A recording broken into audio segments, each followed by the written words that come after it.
त्याला मुलगा पाहिजे, मुलगा पाहिजे, मुलगा पाहिजे. पण मी सांगून जाईल, मुलगा नकोय असं मी म्हणणार नाहीये, हवाय. परंतु जे काय आपल्याला भगवंताने दिले त्याच्यामध्ये अति आनंद किंवा अत्यानंद भोगणं हेच आपल्या हातामध्ये असतं. अन्यथा आपण या गोष्टीवर काही करू शकत नाही. पण मी तुम्हाला एवढं सांगून जाईल की मुली सुद्धा आई बापाला खूप चांगल्या प्रकारचं सांभाळतात. हे 100% सांग. असं कोणी समजू नये की फक्त आपल्याला मुलगा सांभाळणार आहे, मुलगी सांभाळू शकत नाही. आज या ठिकाणी त्यांचे जावई श्री ज्ञानदेव शिवदास जाधव यांनी ही सेवा कीर्तनाची नियोजन त्यांनी केलेले. महाराज काय गरज होती कीर्तन करण्याची, पण तसं नाही. आज त्यांना 3 मुली होत्या. त्या मुलींची नावं सौ मैनाबाई सुदाम गिरंजे, सौ उषा ज्ञानदेव जाधव आणि सौ अंजना भाऊसाहेब सातव. आणि त्यांचे जावई श्री ज्ञानदेव शिवदास जाधव. या सर्वांनी मिळून या ठिकाणी कीर्तन सेवा ठेवली. त्यांना सुद्धा माहित होतं की गेलेल्या व्यक्तीबद्दल जर पाठीमाग आपण नामस्मरण केलं तर त्या नामस्मरणाची गरज गेलेल्या व्यक्तीला 100% असते. जरी त्यांचं किती जरी पुण्य असेल कदाचित, तरी सुद्धा या ठिकाणी आपण जे पुण्य करतोय ना, ते पुण्य आपण त्यांना अर्पण करू शकतो.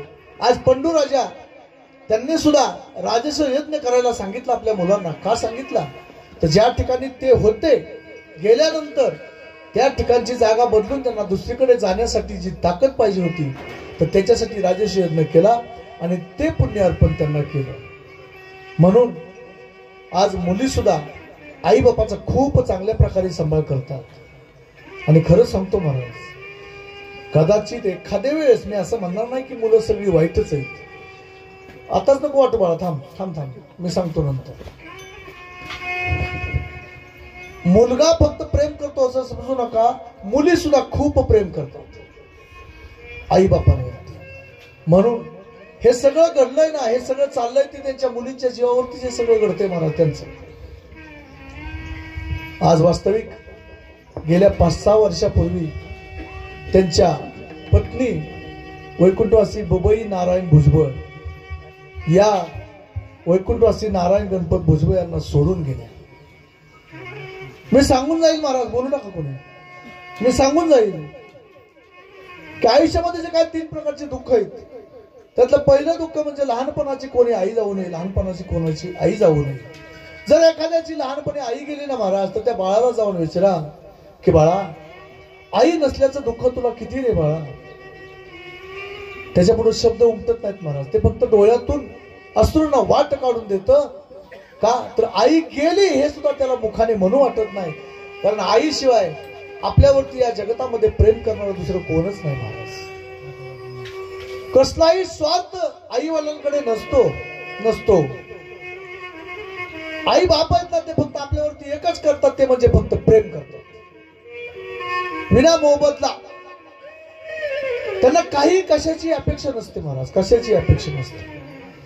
वैकुंठवासी बबई ज्यावेळेस गेले ना महाराज, त्यावेळेस त्यांचं वय 80-85 असू शकतं. 4-5 वर्षापूर्वी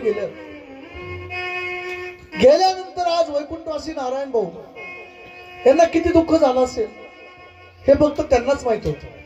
कारण लहानपणी गेल्यानंतर, आई गेल्यानंतर त्या बाळाला जेवढं दुःख होतं का, तर ते शब्दामध्ये वर्णन करण्यासारखं नसतंच. तरुणपणे कोणाचा मुलगा जाऊ नये. तरुणपणे जर कोणाचा मुलगा गेला ना महाराज, तर त्या वडिलांना जाऊन विचारा की मुलगा गेलेल्याचं दुःख तुम्हाला किती आहे. तर तो बाप सांगतो की बाबा, मी माझ्या मुलाचं आयुष्यभराचं ओझं खांद्यावरती घेऊ शकतो, पण शेवटचं ओझं मी माझ्या खांद्यावरती वागवू शकत नाही शकत. तसंच म्हातारपणे कोणाची पत्नी अगोदर जावी. आज सांगितलं जातं की मरण यावं तर कसं सौभाग्यवतीच यावं. मान्य आहे, सौभाग्यवती मरण हे तुम्हाला आवडतं, ठीक आहे. पण तुम्ही गेल्यानंतर जे पाठीमागे राहणारी व्यक्ती, त्यांचे हाल काय होतात, तर जावे ज्याचे वंशी तेव्हा कळे. आज आजोबांना काय हवं होतं, काय नको होतं, जे आपण हक्काने आपल्या पत्नीजवळ मागू शकतो, ती इतरांकडे मागू शकत नाही महाराज. आज त्यांच्या मुलीजवळ ते होते, ते मुलीला हक्काने मागू शकतात, कबूल आहे. परंतु पत्नीची उणीव काय असते हे ज्याची त्यालाच माहित असतं महाराज. कुठलीही गोष्ट आपण, प्रत्येक गोष्ट आपण दुसऱ्याला मागू शकत नाही. म्हणून त्यांच्या आयुष्यामधून एक चाक निखळलं गेलं. परंतु बाबांनो, आज या 3 मुलींवरती त्या माता पित्याने किती प्रेम केलं असेल तर हे शब्दामध्ये वर्णन करण्यासारखं नाही. बाप काय करतो महाराज, तर बाप हा असा आहे, दोन्ही तिन्ही बाजू चालवतो महाराज बाप. तो एक उदाहरण देऊन जाईल. एक मुलगा आणि त्याचे वडील, 80 वर्षाचे वडील महाराज आणि 75 वर्षाची त्याची आई आहे. आणि त्या आईचे गुडघे दुखत असतात, गुडघे.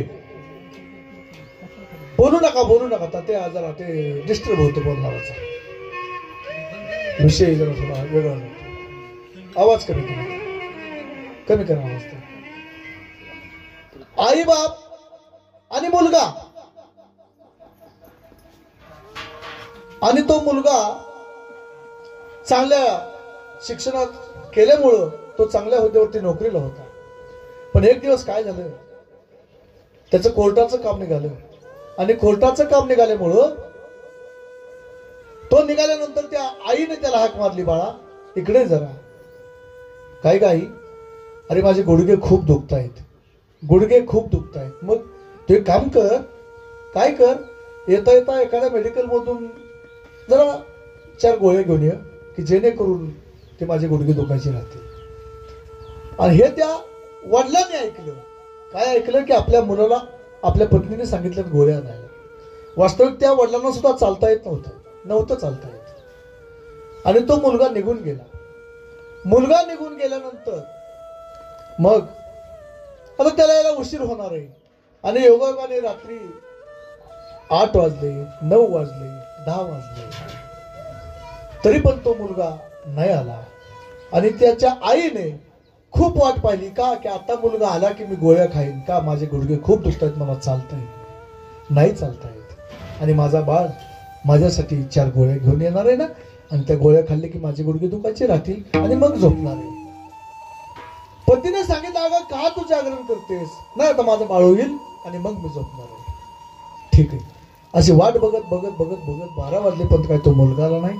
शेवटी एकदाची आई अंतरुणावरती गेली, आता आपण झोपायचं म्हणून, पण गुडघे खूप दुखत होते, झोप लागत नव्हती. पण तो वडील त्यांनी काय केलं होतं महाराज, ते अंगणामध्येच एका ठिकाणी बसलेले, अंगणात ठिकाणी बसलेले. तेवढ्यात रात्रीचे 1 वाजले.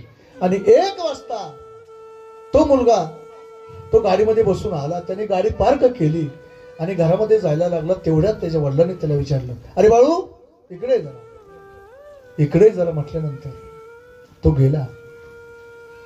म्हणला, तू गोळ्या आणल्या का? आणि मग त्याच्या लक्षात आलं की गोळ्या आणलेल्या नाहीत. आजोबा मी चुकलो, म्हणलं माझ्याकडून कामाच्या व्यापामुळे मी काय गोळ्या आणू शकलो नाही. बघा, त्या आजोबा काहीच बोलले नाहीत, काहीच बोलले नाहीत. आणि जवळ त्या 4 गोळ्या काढल्या आणि त्याच्या हातामध्ये दिल्या. आणि तू एक काम कर म्हटले, तू घरात जा तिच्याकडं आणि तिच्या हातामध्ये 4 गोळ्या ठेव. तो मुलगा काहीच बोलला नाही, काहीच बोलला नाही. डायरेक्ट गेला, आजीच्या हातात गोळ्या दिल्या आणि जाऊन झोपला. आणि सकाळी उठल्यानंतर त्याला राहवलं नाही की माझ्या वडिलांना सुद्धा चालता येत नाही. मग असं का, की त्यांनी गोळ्या जाऊन कुठून आणल्या, काय झालं असेल. आणि मग तो परत त्या वडिलांकडे गेला आणि वडिलांना विचारलं, दादा म्हणले तुम्हाला चालता येत नाही, तुम्ही गोळ्या आणल्या कुठून? अरे बाबा, मला माहित होतं की तुझ्या कोर्टाचं काम आहे, त्यातून कदाचित तुझ्या आठवणीमध्ये गोळ्या आणायचं राहणार नाही, म्हणून मी ह्या गोळ्या आणल्या. पण कुठून आणल्या? शेजारचा रामू नाही का, त्याला मी बोलवलं, त्याला गाडी घेऊन बोलवलं, त्याच्या गाडीवरती बसलो, शेजारच्या गावामध्ये गेलो आणि त्या गोळ्या आणल्या आणि मी माझ्या जवळ ठेवल्या. आणि त्यावेळेस तो बोलून गेला, मग तुम्ही गोळ्या आणल्या होत्या तर तुम्ही तुमच्या पत्नीला काय आईला नेऊन का नाही दिले? त्यावेळेस त्या बाबांचं उत्तर आहे, अरे बाळू, मी जर गोळ्या आणून त्या दिल्या असत्या आणि तू देणं याच्यामध्ये फरक आहे. तिने गोळ्या तुला आणायला सांगितलेल्या होत्या, तू नुसत्या पेपरमेंटच्या गोळ्या जरी आणून दिल्या तरी त्याचा फरक पडेल, पण मी दिलेल्या गोळ्याचा फरक पडणार नाही. का? की तू आणून दिल्यानंतर त्यातमधलं प्रेम वेगळंच आहे. की मुलाला मी सांगितलं आणि मुलाने गोळ्या आणून दिल्या, याच्यामधला जो आनंद आहे ना, आणि त्या आनंदाच्या जोरावरती सुद्धा तिचे गुडघे राहतील, म्हणून तू गोळ्या देणं महत्वाचं होतं. बाबा, मी गोळ्या देऊ शकतच होतो. मग मला सांगा, त्या बापाने किती कार्य याच्यामध्ये साध्य केली? की आईचं मुलावरचं प्रेम कमी होऊ नये, की मुलगा आपला ऐकतोय आणि त्यानेही आपल्याला गोळ्या आणून दिल्या, आणि पत्नीचं दुखू नये म्हणून तो बाप, तो पती सुद्धा दुसऱ्याच्या गाडीवरती जाऊन गोळ्या आणून स्वतः जवळ ठेवल्या, मुलाकडे दिल्या आणि आपल्या पत्नीसाठी त्या गोळ्या दिल्या. म्हणजे बाप हे काम करतो. म्हणून बाबांनो, आई वडिलांना कधी विसरू नका. आणि आई वडिलांचे आशीर्वाद आहेत ना, तेच आपल्या आयुष्याला कळलं जातं. तुम्ही दगडाच्या दगडामध्ये देव पाहता, पण त्याच्यामध्ये तुम्हाला देव भेटेल याची गॅरंटी नाही. पण जिवंतपणे जर तुम्ही आपल्या जिवंत आई बापाची सेवा केली ना महाराज, तर तुम्हाला देव भेटल्याशिवाय राहणार. त्या बापाला कधी विसरू नका, बापाची कधी हेळसांड करू नका, आई वडिलांची कधी हेळसांड करू नका. का? आपण त्या बापाला विसरतो, पण विसरू नका. तो बाप असतो कसा? बाप नसतो कुणाच्या ध्यानी मनी, बाप माझा वेदनाचा धनी. बाप नसतो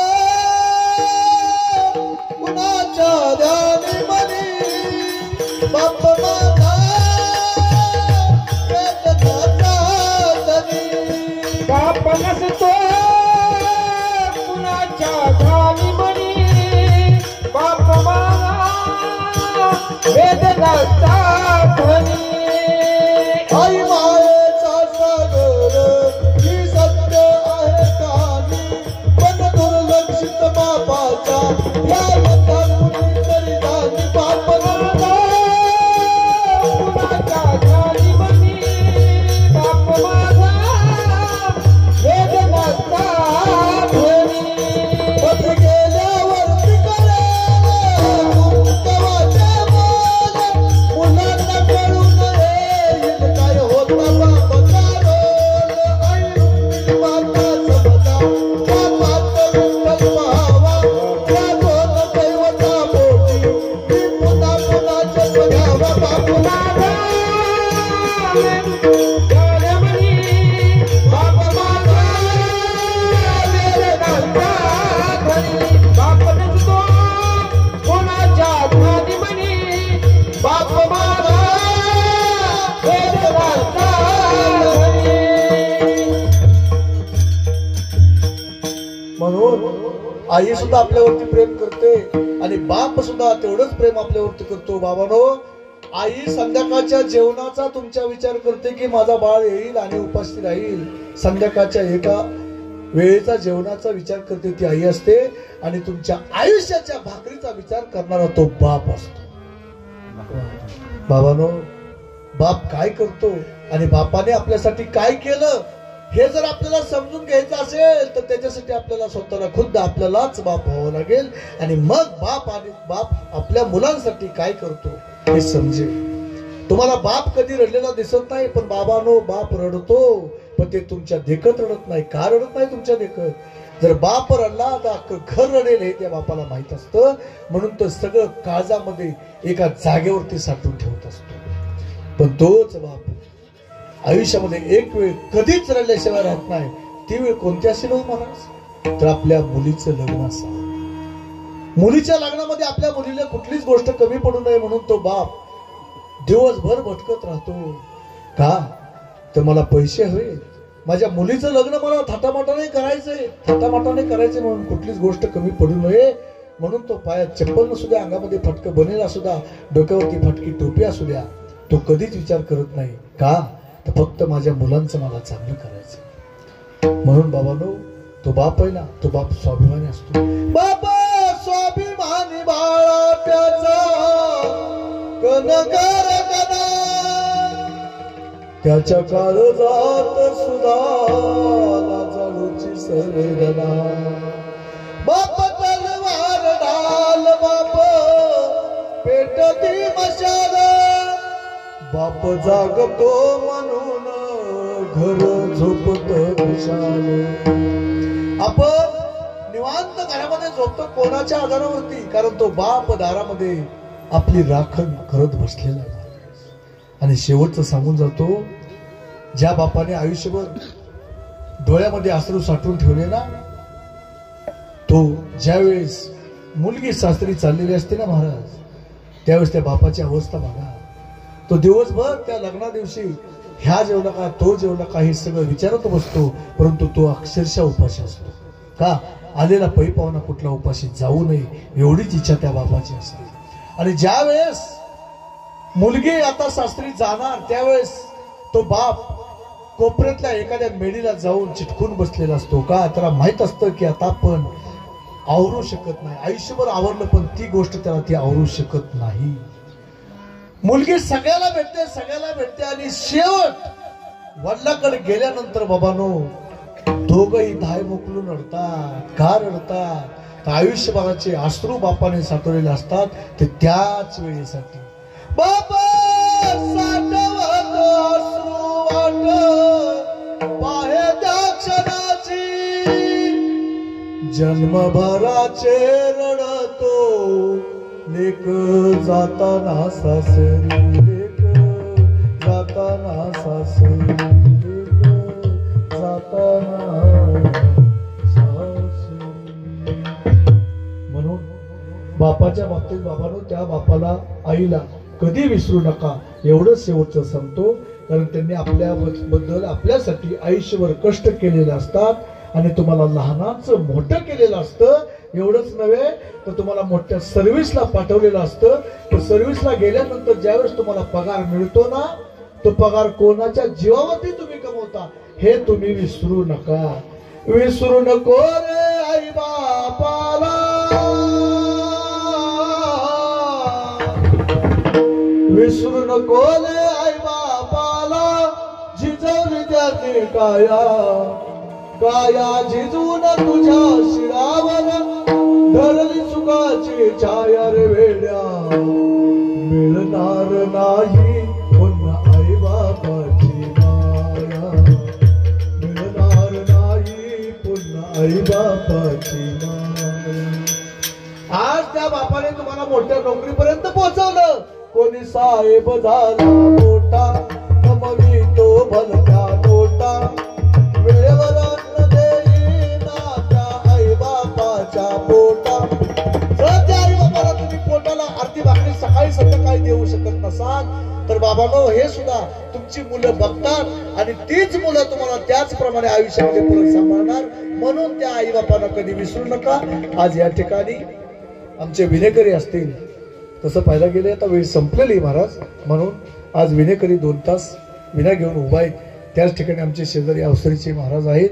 नंतर टकले मामा असतील किंवा निलेश महाराज असतील किंवा अक्षय महाराज असतील. आज या ठिकाणी महाराज टकले मामा आहेत, अक्षय मामा महाराज आहेत. सुंदर गायन असं झालेलं आहे. आज या ठिकाणी 2-4 महाराजच नाहीत महाराज. खरंच आज काय कमी, का कमी या ठिकाणी कमी न पडण्याचं कारण काय?